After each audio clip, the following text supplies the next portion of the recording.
하나님께서는 이 땅 가운데 아담과 하와를 통해 이 땅 가운데 하나님의 나라를 세우기를 원하셨습니다.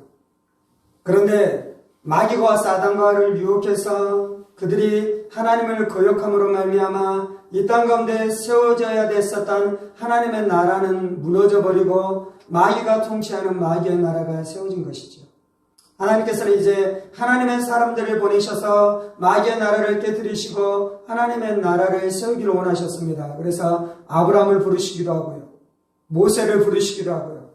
다윗을 부르시기도 하고요. 그래서 수많은 역사들을 이루어가기 시작했던 것이죠.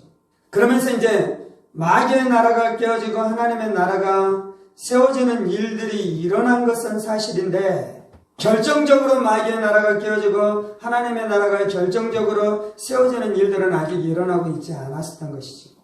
그러면서 이제 하나님께서 약속하신 메시아 예수님을 이 땅 가운데 보내주셨잖아요. 그래서 마귀가 아담과 하와를 무너뜨렸었던 동일한 방법으로 예수를 무너뜨리기를 원했어요. 예수님이 아담과 하와가 무너진 것처럼 무너지지 않는 것이죠. 그래서 이제 예수님을 십자가에 못 박아 죽이기로 마귀가 결정한 것이었습니다. 그 마귀와 동조하는 이 세력들이 있었어요. 종교 지도자들은 예수님을 시기했습니다. 질투했습니다. 그들도 마귀처럼 예수를 십자가에 못 박아 죽이기를 원하는 마음들이 들기 시작하는 것입니다. 마귀는 이제 예수를 무너뜨려야 되잖아요. 예수만 무너뜨리면 무슨 일이 일어나는 것입니까? 수천 년 동안 이 땅 가운데 하나님의 나라를 깨뜨리고 마귀의 나라를 세웠었던 것처럼 이제 마귀의 나라는 영원해지는 것이요. 마귀의 나라는.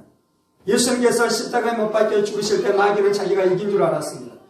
이제 마귀의 나라가 완성되는 줄 알았습니다. 하나님께서는 어떻게 했습니까? 이 십자가 사건을 통해 우리의 죄의 문제를 해결하신 줄 믿습니다. 예수님은 죽음을 통과해서 생명으로 나오셨어요. 예수님께서는 저주를 통과해서 축복으로 나오셨어요. 예수님께서는 사망을 지나 부활로 나오셨어요. 예수님은 지옥으로 들어가 천국으로 나오신 줄 믿습니다. 그래서 예수의 죽음을 통해 하나님의 구원의 역사가 나타난 것입니다. 하나님의 아들을 죽임으로 죄의 문제가 해결됐습니다. 왜냐하면 인간의 죄를 예수님께서 대신 담당하셨으니 그 십자가는 마귀의 승리가 아니라 우리의 죄사함의 길인 줄 믿습니다. 아멘. 두 번째는 마귀가 예수를 죽였는데요. 그 사건을 통해 무슨 일이 일어났습니까? 마귀의 불법이 완전하게 드러났어요. 예수를 죽인 마귀의 범죄는 진짜 어마어마한 범죄예요. 하나님을 죽인 거잖아요. 하나님의 아들의 생명을 끊은 거잖아요. 그래서 마귀는 그것으로 말미암아 자신도 신분받게 되는 것입니다.